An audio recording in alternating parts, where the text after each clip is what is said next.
आज के इस वीडियो में हम देखने वाले हैं बीए प्रोग्राम और हिस्ट्री हम देखेंगे। यहाँ पे हिस्ट्री की वीडियो की बात करेंगे और आपका जो ये यूनिट है तीसरा, इसका पार्ट वन देखने वाले हैं। गुप्तोत्तर काल में परिवर्तन और प्रारंभिक मध्यकालीन भारत, इसको हम यहाँ पे डिस्कस करेंगे। ठीक है, तो आपको क्या करना है, वीडियो को बहुत ध्यान से देखना है, समझना है।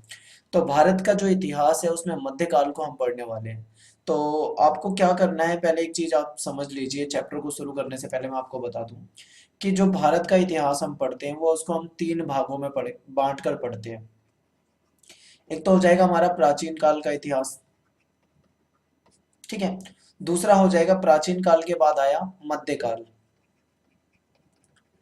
और इसके बाद फिर आया हमारा आधुनिक काल। यहाँ पे एक चीज आपको दिमाग में रख लेनी है कि आप जो किताबों में पढ़ते हो, जैसे प्राचीन काल, जैसे मौर्य वंश वगैरह, हड़प्पा सभ्यता, वैदिक काल, ये सारा हम प्राचीन काल में पढ़ते हैं। ठीक है, जैन धर्म, बौद्ध धर्म वगैरह जो आता है ये सब प्राचीन में आता है।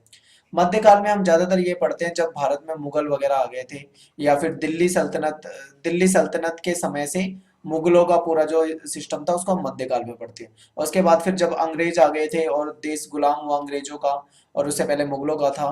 मुगलों की गुलामी के बाद जब अंग्रेजों का गुलाम हुआ देश, उसके बाद इसको कहा जाता है आधुनिक काल। ठीक है, यहाँ पे अब आपको एक चीज और ध्यान से समझनी है कि यहाँ पे कुछ विवाद है प्राचीन काल से मध्यकाल की, और जो समय है संक्रमण का, इसको लेकर विवाद है, और इसी को हम यहाँ पे पढ़ने वाले हैं। तो अब आप इसे थोड़ा ध्यान से समझिए, क्योंकि किताबों में आपने पढ़ा होगा, लेकिन यहाँ पे कुछ चीजें आपको बहुत इंपॉर्टेंट है जो समझनी है। सबसे पहले हम शुरुआत करेंगे अपने टॉपिक से। भारतीय इतिहासकार इस बात को पहले ही समझ चुके थे कि भारत के इतिहास में मध्यकाल जो है वो दिल्ली सल्तनत के मुगल शासकों से बहुत पहले ही हो चुका था। समझ गए आप इस बात को कि भारतीय इतिहासकार जो थे वो इस चीज को समझ चुके हैं कि भारत का जो इतिहास में जो मध्यकाल है वो दिल्ली सल्तनत से नहीं, या फिर मुगल शासकों से नहीं, बल्कि उससे पहले से आ चुका है। तो अभी मैंने आपको क्या बताया था कि जो मुगल है या फिर जो दिल्ली सल्तनत वाला जो काल है, वो वहां से हम मध्यकाल मानते हैं, लेकिन इतिहासकार कहते हैं वहां से मध्यकाल नहीं है, बल्कि मध्यकाल तो उससे बहुत पहले ही शुरू हो गया था। ठीक है, इस बात पे थोड़ा विवाद है, अब आपको समझना है। विद्वान जो है विंसेंट विस्मिथ विंसेंट स्मिथ जो है, इन्होंने भारत में मध्यकाल को हर्षवर्धन की मृत्यु के बाद से ही माना। इन्होंने कहा कि जो हम हर्षवर्धन का काल पढ़ते हैं, जब इनकी मृत्यु हो गई थी हर्षवर्धन की, उसके बाद से ही मध्यकाल शुरू हो गया था। और कहाँ हम मध्यकाल पढ़ रहे हैं, दिल्ली सल्तनत। कितना फर्क है भाई, दिल्ली सल्तनत इतना मतलब बाद का समय है, और ये हर्षवर्धन वाला उससे पहले का समय है। तो ये जो गैप है ना, इस गैप को लेकर ही कुछ विवाद है, और इसे आरंभिक मध्यकालीन भारत का पहला चरण माना जाता है। ठीक है, अब यहाँ पे आपको एक चीज और समझनी है, ये बहुत ज्यादा कंफ्यूज करती है। जैसे कि मान लीजिए, यहाँ पे मैं आपको फिर से बता देता हूँ। अभी हमने क्या डिस्कस किया था मध्यकाल के बारे में, तो यहाँ पे आपको एक चीज तो क्लियर हो गई कि जो मुगल और जो दिल्ली सल्तनत वाला काल था, उससे पहले ही माना जा रहा है कि मध्यकाल उस इस समय नहीं बल्कि इससे पहले था। कब के समय में, कह रहे हैं कि हर्षवर्धन की मृत्यु का समय ही मध्यकाल था। इतना आपने समझ लिया।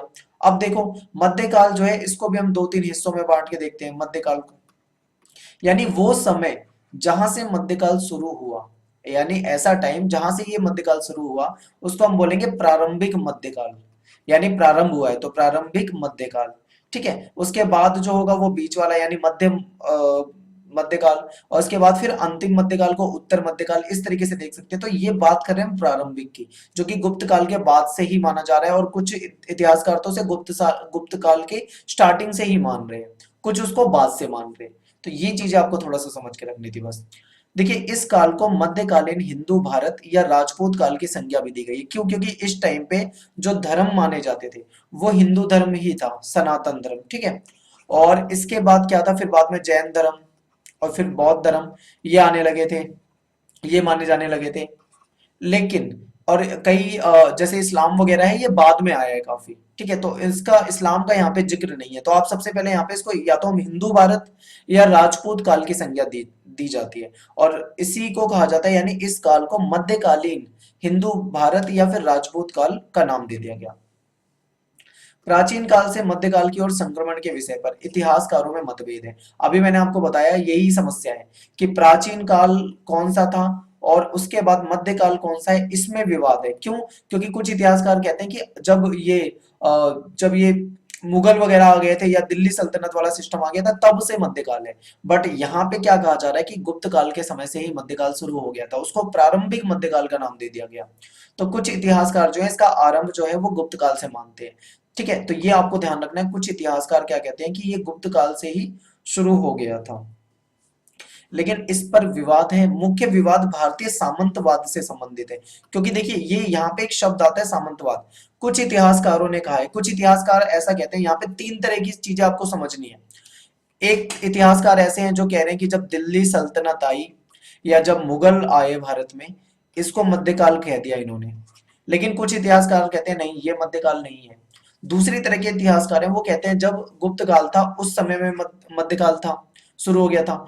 एक तीसरे तरह के हैं, वो सामंतवाद शब्द से इसको परिभाषित कहते हैं जब भारत में सामंतवादी व्यवस्था शुरू हुई, यानी जब भारत में सामंतवाद शुरू हुआ, प्रारंभ हुआ, वो मध्यकाल था, यानी मध्यकाल वहीं से था। तो ये अलग अलग तरह की बातें आ रही है इतिहासकारों की तरफ से। ठीक है, अब ये सामंतवाद क्या होता है मैं आपको ऐसे डायरेक्ट नहीं बताऊंगा, आगे मैं आपको टॉपिक पढ़ाऊंगा, उस टॉपिक के अंदर ही आपको पूरा बताऊंगा कि सामंतवाद आखिर है क्या, और सामंतवाद जब से शुरू हुआ तब से ही मध्यकाल माना जा रहा है कुछ इतिहासकारों के द्वारा। क्योंकि इतिहासकार ऐसा कहते हैं कि आरंभिक मध्यकाल यानी जो शुरू का मध्यकाल है, आरंभिक मध्यकाल के समय से ही सामंतवाद भी शुरू हुआ है, यानी कि सामंतवाद और मध्यकाल एक साथ शुरू हुए हैं। अगर हम सामंतवाद और मध्यकाल की बात करें तो सामंतवाद तो पल्लव के टाइम पे भी था, चालुक्य के टाइम पे भी था, और गुप्त के बाद के टाइम में शुरू हो गया था। ठीक है, तो ये हो जाएगा ये। लेकिन अगर आप दूसरे नजरिए से पढ़ोगे सल्तनत वाले काल से, दिल्ली सल्तनत या मुगल से, तो फिर बहुत पीछे हो जाएगा, वहां पे हमें नहीं मानना है। अब बात करते हैं सामंतवाद की, आखिर सामंतवाद क्या है। अब सामंतवाद जो है मेरे पास दो तरीके हैं, या तो मैं आपको पूरी स्टोरी के तहत समझा दूं या आपको शॉर्ट परिभाषा समझा दूं। तो मैं आपको एक स्टोरी की तरह समझाऊंगा। सामंतवाद आपको एक सिस्टम है, सामंतवाद वो सिस्टम आपको समझना है। ठीक है, वरना आप हमेशा कंफ्यूज रहोगे, अगर डेफिनेशन याद करोगे तो भूल जाओगे। अब बात करते हैं राज व्यवस्था की। राज व्यवस्था क्या है, कैसा मतलब शासन व्यवस्था है, इसी के अंदर सामंतवाद आपको नजर आ जाएगा और आपको समझा भी दूंगा। तो देखिए राज व्यवस्था यहाँ पे कैसे है कि कहते हैं कि आरंभिक मध्यकाल में राज व्यवस्था प्राचीन काल की राज व्यवस्था से काफी अलग थी। यानी कि देखिए प्राचीन काल, यहाँ पे अब हम दो हिस्सों में बांट के इसको पढ़ लेते हैं। एक तो मतलब जैसे कि आप जैसे मौर्य काल हम पढ़ रहे हैं, तो मौर्य काल को हम रखते हैं प्राचीन काल में। ठीक है, इसको हम किस में रख रहे हैं, प्राचीन काल में। और वैसे तो गुप्त काल भी आपको कई जगह पे प्राचीन काल में ही मिलेगा, बट यहाँ पे हम गुप्त काल को मध्यकाल मान के चल रहे हैं। ठीक है, क्योंकि इतिहासकार क्या कह रहे हैं कि मध्यकाल जो है भारत में पहले ही शुरू हो गया था। तो यानी मौर्य काल में जो शासन व्यवस्था थी वो बिल्कुल अलग थी, और गुप्त काल में जो शासन व्यवस्था थी वो बिल्कुल अलग थी। दोनों कालों में यानी प्राचीन काल और मध्यकाल, यहाँ पे शुरू हो गया मध्यकाल, यानी प्राचीन काल पुराने समय में और मध्यकाल जो बीच वाला समय है, इन दोनों में जो शासन था, सिस्टम था, या प्रशासन के तरीके थे, वो बिल्कुल अलग थे, ऐसा यहाँ पे बताया जा रहा है। देखिए प्राचीन काल से मध्यकाल की ओर संक्रमण का अध्ययन करने का स्रोत मौर्य साम्राज्य और उसके प्रशासन तथा गुप्त साम्राज्य और उसके प्रशासन के बीच तुलना करने में पता लग जाता है। यानी कि अगर आप देखोगे कि प्राचीन काल और मध्यकाल, जब प्राचीन काल से मध्यकाल की तरफ हम गए, यानी प्राचीन काल से हम एंटर कर गए हैं मध्यकाल में, तो इसके बीच का अंतर को समझने के लिए हमें प्राचीन काल का मौर्य साम्राज्य भी पढ़ना पड़ेगा और मध्यकाल का गुप्त साम्राज्य भी पढ़ना पड़ेगा। और फिर जब हम दोनों की तुलना करेंगे आपस में, तो हमें क्या पता लग जाएगा, हमें मध्यकाल के बारे में पूरा तरीके से पता लग जाए कैसे बदला हुआ है। कुछ इतिहासकारों का कहना है कि मौर्य साम्राज्य गुप्त साम्राज्य की अपेक्षा में अधिक विकेंद्रीकृत था। ठीक है, कहते कुछ ऐसा कहते हैं कि मौर्य काल ज्यादा विकेंद्रीकृत था, लेकिन कुछ ऐसा कह रहे हैं कि गुप्त काल ज्यादा विकेंद्रीकृत था। अब यहाँ पे हो जाती है दोनों इतिहासकारों के बीच में लड़ाई। लड़ाई मतलब विचारों की लड़ाई। कोई कह रहा है मौर्य काल में विकेंद्रीकरण था, कोई कह रहा है गुप्त काल में विकेंद्रीकरण था। जो मौर्य काल को बताते हैं वो इनकी बात नहीं मानते, जो इनकी बात मानते हैं वो इसकी बात नहीं मानते। ठीक है, तो यहाँ पे एक शब्द आ गया विकेंद्रीकृत या विकेंद्रीकरण। विकेंद्रीकरण का मतलब क्या होता है आखिर ये समझिए। तो विकेंद्रीकरण का मतलब जो है वो यहाँ पे कुछ इस प्रकार से है, अब ध्यान से समझिए। विकेंद्रीकरण का मतलब कि जैसे मान लो एक केंद्र में शासन है, केंद्र में जो राजा होता है, सबसे बड़ा जो राजा होता है उसी का शासन चलता था, ये हम पढ़ते आ रहे हैं आज तक। लेकिन यहाँ पे एक चीज आपको समझनी है कि जो ये राजा है, अगर ये पूरे शासन पे खुद ही मतलब सारी चीजों पे अपने ही चलाता है तो वो हो जाएगा केंद्रीकृत शासन। ठीक है, यानी कि अपनी मर्जी चलाता है, दूसरे की उसे सुननी ही नहीं है। लेकिन अगर राजा प्रांतों की भी सुनता है, ठीक है, विभिन्न क्षेत्रों के लोगों की भी बातें सुनता है, उनकी बातों पर अमल करता है, विचार करता है, फिर उस चीज को लागू करता है, तो ये हो जाएगा विकेंद्रीकरण, यानी कि लोगों के विचारों को भी शामिल करना। ठीक है, तो कुछ कहते हैं कि मौर्य काल में विकेंद्रीकरण था, तो कुछ कहते हैं गुप्त काल में भी विकेंद्रीकरण था। अब बात करेंगे प्राचीन काल से थोड़ा सा आगे बढ़ते हुए, समझते हुए चलते हैं कि प्राचीन काल के जो राजा थे, अंतर देख रहे हैं हम क्या कर रहे हैं, प्राचीन काल और मध्य काल के बीच में अंतर को पकड़ रहे हैं। जैसे कि अभी हमने क्या देखा कि विकेंद्रीकरण वाला सिस्टम पढ़ लिया, फिर हमने इससे पहले क्या पढ़ा हमने कि इन दोनों में मतलब राज्य व्यवस्था जो थी उसमें अंतर था, फिर विकेंद्रीकरण वाली बात पे वहां पे देख रहे हैं अंतर था। अब थोड़ा सा और अंतर समझो कि देखिए दो तरह के राजा, जैसे मान लो एक प्राचीन काल के हैं और एक मध्य काल के। तो जो प्राचीन काल के राजा होते हैं वो बिल्कुल सिंपल उपाधि धारण करते हैं। उपाधि मतलब क्या होता है कि जैसे अपने नाम के साथ कोई चीज जोड़ लेना, यानी अपने आप को चक्रवर्ती कहलाते हैं। कुछ कुछ राजा अपने नाम के आगे चक्रवर्ती लगा लेते हैं कि भाई चक्रवर्ती सम्राट और ये और वो। ठीक है, तो ये एक चक्रवर्ती एक उपाधि हो जाएगी। कोई अपने आप को नरपति कह रहा है, कोई अपने आप को कुछ कह रहा है, ये जो नाम लगा लेते हैं अपने आगे, कोई महाराजा धीराज कह रहा है, कोई महाराजा कह रहा है, तो ये उपाधियां होती थी। तो प्राचीन काल के जो राजा थे वो साधारण साधारण उपाधि रखते थे। जैसे कि मौर्य शासकों में नरपति की उपाधि हो गई, ये साधारण उपाधि थी। लेकिन मध्यकाल की, अगर जैसे ही हम प्राचीन काल से मध्यकाल की तरफ जाते हैं तो राजा जो होते हैं वो थोड़ी बड़ी उपाधि और भड़कीली उपाधि रखते हैं। अभी भड़कीली उपाधि का मतलब क्या है, जैसे महाराजा धीराज, अपने आप को पूरे ब्रह्मांड का महाराजा बोल रहा है, कोई कोई कुछ बोल रहा है, तो मतलब ये थोड़ी एक तरह से बहुत बड़ी बात कह रहे हैं। तो इसको हम जो ये जो बड़ी बातें हैं इसको आपको समझना है। ठीक है, यानी प्राचीन काल और मध्य काल में अंतर आ रहा था। गुप्त काल में ऐसे कई उदाहरण मिले हैं जहां राजाओं की उपाधियां शिलालेखों के साक्ष्य के रूप में मिली। कई सारे शिलालेख मिले हैं, वहां पे राजाओं की उपाधियां लिखी हुई मिली है, तो वहां से पता लगा कि कौन सा राजा कौन सी उपाधि अपने नाम के आगे लगा रहा था। तो एग्जाम्पल आप समझते हुए चलिए, जैसे चंद्रगुप्त द्वितीय हो गए यानी चंद्रगुप्त सेकंड, और हर्षवर्धन हो गए, इन्होंने कौन सी उपाधि ले रखी थी, परम भट्टारक महाराजाधिराज, यानी अपने नाम के साथ ये परम भट्टारक महाराजाधिराज को जोड़ते थे। तो ये एक उपाधि हो गई, और ये हैवी उपाधि समझ लो आप। इसी समय सौराष्ट्र के शक्तिशाली जो राजा थे, जैसे मैत्रक राजा थे, इनका नाम था धारसेन या धरसेन, इन्होंने अपने नाम के आगे परमेश्वर ही लगा लिया, ये तो परमेश्वर बन गए, और इन्होंने चक्रवर्ती भी लगा लिया, चक्रवर्ती। ठीक है, तो चक्रवर्ती और परमेश्वर अपने नाम के आगे लगाया, यानी कि देखो राजा जो थे प्राचीन काल में सिंपल उपाधि रख रहे थे, पर मध्य काल में आके ये अपनी उपाधि जो है भड़कीली रख रहे हैं, अधिक से अधिक रख रहे हैं। चालुक्य शासक राजा जो थे, चालुक्य शासक, इन्होंने महाराजा परमेश्वर, राजाधिराज परमेश्वर, महाराजाधिराज परमेश्वर, परम भट्टारक, ऐसी ऐसी उपाधियां अपने नाम पे रख ली। तो आप समझ सकते हो कि उपाधियों का महत्व मध्यकाल में बढ़ गया है, लेकिन प्राचीन काल में इतना ज्यादा महत्व इस चीज का नहीं था। ऐसा माना जाता है कि 7वीं सदी के जो पल्लव राजा थे, जिसका नाम है नरसिंह वर्मन द्वितीय, ये जो नरसिंह वर्मन द्वितीय राजा जो थे, इन्होंने क्या करा, इन्होंने 250 से ज्यादा उपाधियां धारण कर ली। अब आप सोचो, एक व्यक्ति, एक राजा, और 250 से ज्यादा उपाधियां, अपने आप में ये एक बहुत बड़ी बात है। तो ये जैसे कि इन्होंने राज सिंह यानी कि शेर से संबंधित, शंकर भक्त, या अपने आप को शंकर भक्त कह रहे हैं, राज सिंह कह रहे हैं, आगम प्रिय कह रहे हैं, ऐसी ऐसी उपाधियां रख रहे हैं। पल्लव शासक जो थे वो ब्राह्मणवाद की तरफ इनका झुकाव ज्यादा था, तो ये अपने आप को धर्म से जोड़ के भी बहुत ज्यादा दिखाते थे, यानी अपने जनता को सामने अपने आप को धर्म से जुड़ा हुआ बताते थे। इसीलिए इन्होंने धर्म महाराज जैसी उपाधि भी धारण करी। कोई अपने आप को धर्म महाराज कह रहा है, कोई अपने आप को धर्म महाराजा धीराज कह रहा है। ये बड़ी बड़ी उपाधियां जो थी इन्होंने ली। तो यहाँ पे देखो आपको एक चीज समझ में आ रहा होगा, यहाँ पे हमें समझना क्या था, हमें बस ये समझना है कि प्राचीन काल और मध्यकाल, प्राचीन काल से जब चले हम मध्यकाल की तरफ तो हमने कुछ बदलाव देखे, चाहे वो शासन में हो, चाहे वो सिस्टम में हो, चाहे वो उपाधियों के नाम पे हो, चाहे वो धर्म के नाम पर हो, चाहे वो एक्स वाई जेड किसी भी नाम पर हो। तो ये अंतर को ही हमें यहाँ पे पढ़ना है। ठीक है, आपको बेसिक समझा रहा हूँ, आपको ये समझ में आना चाहिए, आपकी बुक में दिया हुआ सब कुछ। भारत के प्राचीन राजा के बिल्कुल विपरीत मध्यकाल के चालुक्य राजाओं ने अपने संपूर्ण राज्य क्षेत्र पर सीधा शासन नहीं किया। देखिए अब यहाँ पे एक अंतर शासन में भी है। जैसे मौर्य साम्राज्य जो थे, ये मतलब ज्यादा एक्टिव रहते थे, मतलब राजा जो होता था पूरे राज्यों का बहुत ध्यान रखता था, हर एक जगह मतलब अपना नियंत्रण बनाए रखता था। लेकिन मध्यकाल के जो राजा हैं जैसे चालुक्य राजा, इन्होंने सब जगह ध्यान नहीं दिया, इन्होंने कुछ क्षेत्र पे अपना मतलब ज्यादा ध्यान दिया, बाकी जगह पे इन्होंने कम ध्यान दिया, वहां पे इन्होंने अपने चेले चपाटे लगा दिए, राजा बना दिए कि भाई तुम संभालो। अभी मैंने आपको स्टार्टिंग में सामंतवाद शब्द बताया था, आपको याद होगा मैंने आपको कहा था कि मैं आपको डायरेक्ट डेफिनेशन नहीं बताऊंगा, मैं आपको समझाऊंगा। तब आप यहां से समझिए एक बार ध्यान से मैं क्या आपको समझाना चाह रहा हूँ। भारत के जो प्राचीन राजा थे वो बिल्कुल उनके बिल्कुल विपरीत अपोजिट आकर जो मध्यकाल के राजा थे, इन्होंने संपूर्ण राज्य क्षेत्र पर सीधा नियंत्रण शासन मतलब सीधा शासन नहीं किया। ये मुख्य केंद्रीय भाग पे अपना सीधा नियंत्रण करते थे, कुछ हिस्सों पे सीधा नियंत्रण करते थे, लेकिन जो बाकी हिस्से होते थे इनके साम्राज्य के जो दूसरे क्षेत्र होते थे, वहां पे ये अधीनस्थ राजाओं को लगा देते थे।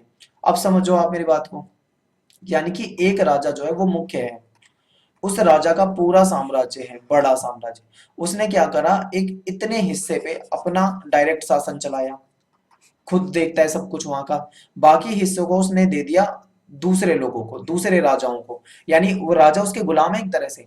ये राजा इसी के चेले समझ लो आप, इन्होंने अधीनस्थ राजा कहलाएंगे, इन्होंने इनको दे दिया कि भाई ले ये वाला क्षेत्र तेरा हो गया, ये वाला राज्य क्षेत्र तेरा हो गया, अलग अलग राजाओं को बुलाया, उनको दे दिया, बोला ये तुम्हारा ये तुम्हारा ये तुम्हारा, अब तुम यहाँ पे शासन चलाओ, कोई दिक्कत नहीं आनी चाहिए, ठीक है। और इस तरीके से सिस्टम बना रखा था। ये जो होते थे, ये बाकी जो इनके चेले होते थे, ये राजा के गुलाम ही होते थे एक तरह से, ये राजा होते थे इस क्षेत्र के, लेकिन इनके अंडर रहते थे। तो ये अधीनस्थ राजा जो होते थे कई प्रकार के होते थे, कुछ राजा ऐसे होते थे जिनके पास बहुत बड़ा एरिया होता था जिसपे वो शासन करते थे, कुछ राजा ऐसे होते थे जो केवल छोटे से क्षेत्र में शासन करते थे, ठीक है। तो इस प्रकार पूरा एक सिस्टम बन गया, यानी कि एक तो हो गया मेन राजा जो पूरा साम्राज्य को देखता है, उसके अलावा और भी बहुत सारे छोटे छोटे राजा हो गए, लेकिन उन राजाओं ने क्या करा, इस बड़े वाले राजा की गुलामी स्वीकार कर रखी, या फिर इसके कर्मचारी समझ लो, ये इसके कर्मचारी है, राजा बोलेगा ये करना है तो वो करना है, समझ जाओ। तो इस तरीके से था, तो इस प्रकार का श्रेणीबद्ध ढांचा उस समय में वर्धन शासक में भी दिखता है, चालुक्य राजाओं में भी दिखता है, पल्लव राजाओं में भी दिखता है, मतलब केवल यहां तक सीमित नहीं है, बल्कि इनके अलावा जो छोटे छोटे राज्य थे उनमें भी ऐसा ही सिस्टम दिखता है। तो ये जो अधीनस्थ राजा होते थे ये विभिन्न प्रकार की उपाधि धारण ये भी कर लेते थे, लेकिन राजा जैसी बड़ी उपाधि धारण नहीं करते थे, ये ध्यान रखना। और यही शासक सामंत कहलाते थे। अब आपको समझ में आ गया सामंतवाद क्या है, बिल्कुल समझ में आ गया होगा। तो अब मैं आपको एक बार सामंतवाद फिर से एक्सप्लेन कर देता हूं। एक होगा मेन राजा, उस राजा ने अपने क्षेत्र में शासन करने के लिए कई सारे राजा बना दिए, उनको अलग अलग एरिया दे दिया, ठीक है। ये इन इन राजाओं को ये क्या बोलता है, कहता है तुम मेरे सामंत हो, यानी तुम मेरे कर्मचारी हो, और ये सामंत जो है यहाँ अपने क्षेत्र के राजा हैं, ठीक है। तो ये हो गई व्यवस्था जिसको सामंतवादी व्यवस्था कहते हैं, यानी राजा पूरे हेडेक नहीं लेना चाहता, हर जगह के राज्य को खुद नहीं देखना चाहता, सिरदर्द नहीं पालना उसे, उसने अपने कर्मचारी लगा दिए कि भाई तुम चलाओ शासन, मैं तो एक ही जगह चलाऊंगा। तो इस तरीके से हो गया।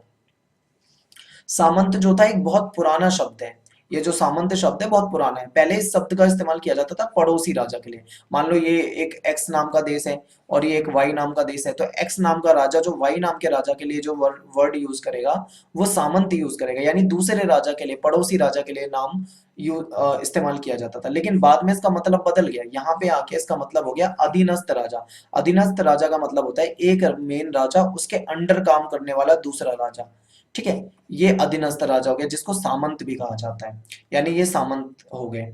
उदाहरण के लिए राजा हर्ष जो है उनका एक अभिलेख मिला है, उसमें एक व्यक्ति का नाम है जिसका नाम है ईश्वर गुप्त। ईश्वर गुप्त जो था वो राजा के लिए कार्य करता था, ठीक है। तो ये क्या था, राजा का सामंत था, इसको भी महाराजा नाम की उपाधि मिली हुई थी, सामंत महाराजा कहलाता था। तो ये राजा के अंडर ही था। तो ये हो गया हमारा यहाँ तक का सिस्टम।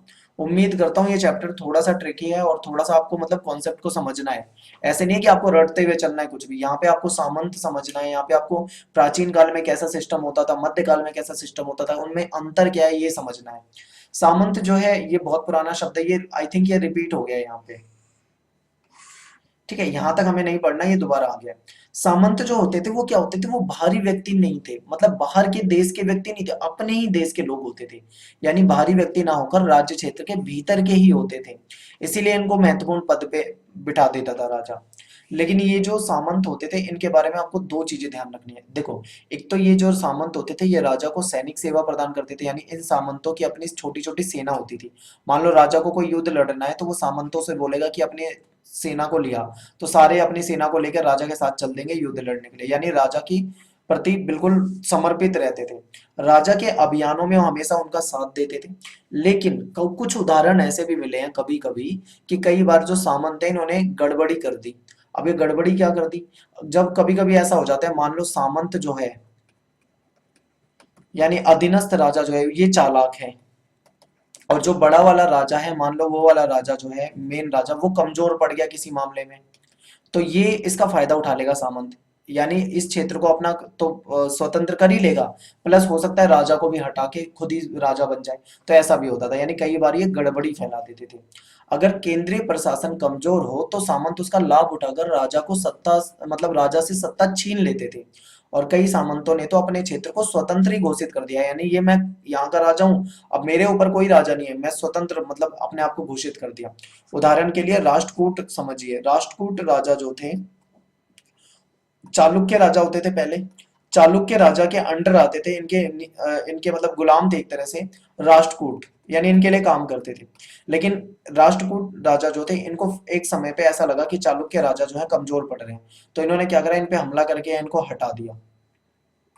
ठीक है, राष्ट्रकूट जो थे चालुक्य के अधीन थे, उन्होंने मौका पाकर चालुक्य को हटा दिया, सत्ता से बेदखल कर दिया। और अब चालुक्य खत्म हो गया तो कौन बन गया राजा, राष्ट्रकूट बन गया। यानी ये हमेशा मौके की तलाश में रहते थे, तब तक ही मतलब ये वफादार बने रहते थे जब तक इन्हें लगता था कि राजा हमसे ज्यादा शक्तिशाली है।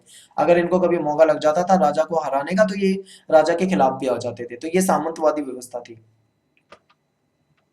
अब देखो राजा तथा सामंत का नियंत्रण, राजा तथा सामंत किस प्रकार से नियंत्रण रखते थे मतलब अपने अपने क्षेत्र पे, ये आपको समझना है। अब देखो राजा जो है, राजा जो है वो क्या करता है, पूरे क्षेत्र पे मतलब नियंत्रण रखता है अपने मतलब एक मेन क्षेत्र पे। और जो सामंत है वो अपने छोटे छोटे क्षेत्र जो बटे हुए हैं उन पे नियंत्रण रखते हैं। तो ये कैसे नियंत्रण रखते थे इसको देखेंगे। इस पर विद्वान जो है अलग अलग तरह की बातें करते हैं, उनके बीच में मतभेद है। ऐसा माना जाता है कि मौर्य प्रशासन में राजा जो थे बहुत ज्यादा एक्टिव थे, बहुत ज्यादा सक्रिय थे, हमेशा मतलब राजा ध्यान रखते थे। एग्जाम्पल दे रखे हैं कि अशोक जो था उसने अपने पूरे साम्राज्य के बारे में एक एक घटना की जानकारी रखता था, हर एक जानकारी के बारे में नजर रखता था। आराम से नहीं सो गया कि भाई मेरा राज्य मौज करें सब, एक एक चीज पे एक एक घटना पे अपने नजर रखता था। लेकिन गुप्त शासक की बात करें तो वो ऐसा नहीं करते थे, वो अपने प्रशासन में ढील देते थे और प्रांतीय प्रशासन को कुमारों को, अपने बेटों को, अपने चेलों को, अपने अधिकारियों के भरोसे छोड़ देते थे। तो ऐसा अंतर मिला है प्राचीन काल और मध्यकाल में। यानी जहां पे मौर्य साम्राज्य में बहुत ज्यादा एक्टिव रहे हैं राजा, वहीं पे गुप्त काल में जाके ये थोड़े से ढील दे चुके हैं। आरंभिक मध्यकालीन अभिलेखों में कई पदनाम मिले। पदनाम क्या है कि कई सारे पद मतलब होता है पोस्ट, कई सारे पोस्ट के नाम मिले हैं, जैसे संधि विग्रहिका, दंड नायक, ऐसे ऐसे नाम मिले हैं। तो ये जो संधि विग्रहिका और दंड नायक जो है ये राजा के कर्मचारी हैं, इनकी पोस्ट दे रखी है। जैसे मान लो एक राजा है, राजा ने बहुत सारे कर्मचारी रख रखे हैं, एक व्यक्ति है उसको सेना का कमांडर बना दिया, तो उसका पदनाम क्या हो गया, सेना कमांडर।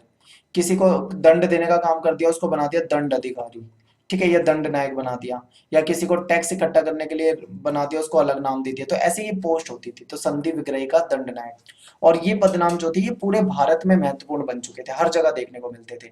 और इन पदों की गरिमा बढ़ाने के लिए और ज्यादा मतलब इसको वैल्यू देने के लिए इसके आगे महंत नाम का उपसर्ग लगाया जाता था। उपसर्ग मतलब होता है जब हम किसी नाम के आगे एक शब्द जोड़ दें जिससे उसका महत्व बढ़ जाए। जैसे मान लो मैंने लिख दिया शक्तिशाली, शक्तिशाली से आपको क्या पता लगा कि कोई व्यक्ति ताकतवर है। लेकिन जब मैंने इसके आगे लिख दिया महाशक्तिशाली, यानी महा मैंने उपसर्ग जोड़ दिया, तो इसका मतलब क्या हो गया, मतलब बहुत ज्यादा शक्तिशाली। एक मैंने बोल लिख दिया कम, कम का मतलब आप समझो कोई चीज है लेकिन कम है, लेकिन जब मैंने उसके आगे एक उपसर्ग जोड़ लिया बहुत कम, तो यानी उसका मतलब क्या हो गया, वो चीज बहुत ही ज्यादा कम है। तो इसी तरीके से ये जो संधि विग्रहिका थे इसके आगे जोड़ दिया महा, यानी महासंधि विग्रहिका, और दंड नायक था इसके आगे जोड़ दिया महा, यानी महादंड नायक। तो इस तरीके से उपसर्ग जोड़ के इनके महत्व को बढ़ा दिया गया था। तो ये था हमारा चैप्टर 1, और आपको समझाने का मैंने पूरा प्रयास किया है बिल्कुल बेसिक तरीके से। उम्मीद करता हूँ आपको समझ में आया होगा। अगर आपको जरा भी दिक्कत आई है ना तो आप वीडियो को 2 बार देखो, 3 बार देखो, आपको समझना जरूरी है। और लास्ट टाइम पे मैं आपको एक बार फिर से समझा देता हूँ थोड़ा सा बेसिक। देखिए 2 मिनट और लगेंगे, आप इस वीडियो को यहाँ से और देखिए। इतिहासकार जो थे वो कहते थे कि जब अरब लोग आ गए थे, या फिर जब मुगल आ गए थे, या जो दिल्ली सल्तनत वाले समय में आ गए थे, उस समय को वो कहते हैं कि ये मध्यकाल है। भारत के लिए ये मध्यकाल है, इतिहासकार ऐसा कहते हैं। लेकिन भारतीय इतिहासकारों ने इस बात को गलत माना।